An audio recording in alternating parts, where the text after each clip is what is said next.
So here we have the Mercedes-Benz E220 automatic on a 63 plate. I'm going to start off by showing you around the outside of the car, and then we'll hop in and run through some controls on the inside.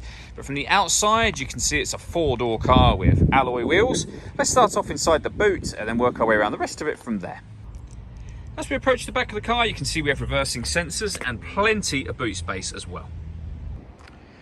Okay, so we're just going to work our way back round to the front of the car, and then we'll hop in and run through some controls on the inside. But now that we've done a full circle of it, you can see it's in excellent condition the whole way round.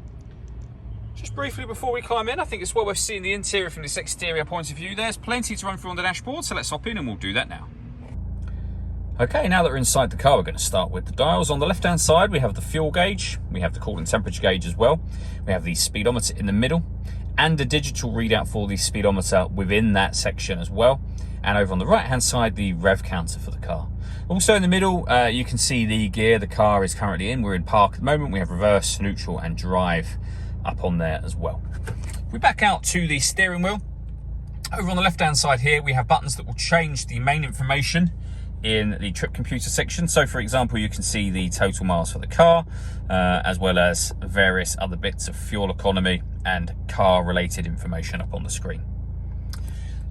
Also out on the steering wheel, we have stereo and phone controls over on the right hand side. Just behind the steering wheel, we have the minus and plus paddle. That is so that you can change gear manually with this automatic gearbox. Over in the center, we have the main screen for the car. So you can see we have satellite navigation just there. We've also got our radio, telephone. All of these menus that I'm circling through here are all being done by me using this dial essentially. So it's very easy to rest your left hand here whilst you're driving. You can use the buttons that are here should you wish to, but as I say, when you're driving, that dial is probably the easy way of doing it. So when it comes to audio, we have the radio, disc player, as you can see, USB, Bluetooth audio, auxiliary input, loads of ways to listen to your music in this car. Satellite navigation is accessed just there, and as you can see with that, it's a lovely clear display that you've got there. Working our way down from there, we have the CD player, the main volume for the stereo, the buttons to pair your phone, satellite navigation, your radio, CD player, phone controls. So you can use those, as I said, or the dial that I showed you a moment ago.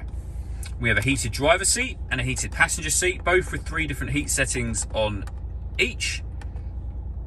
And over this side, we can turn the parking sensors on and off for the car as well. Below that, we have dual zone climate control. So you can adjust the passenger and driver temperature. You can increase and decrease the fan speed. You can determine what direction you'd like the air to be distributed in. The air conditioning is on at the minute, so off, back on again. Or hit auto. The car will now maintain those temperatures by taking full control of the fan speed for you.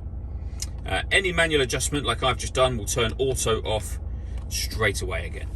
We can open this section up to reveal a 12-volt charging socket, storage, a couple of cup holders as well. We have the dial that I went through as well just a moment ago. And then if you lift this section up, you have plenty of storage within this armrest as well. All that leaves me to say is thank you for taking the time to watch this video. If you'd like to come and see the car in person and have a test drive, please feel free to call us here at Mac 1 Cars. We'd love to hear from you soon.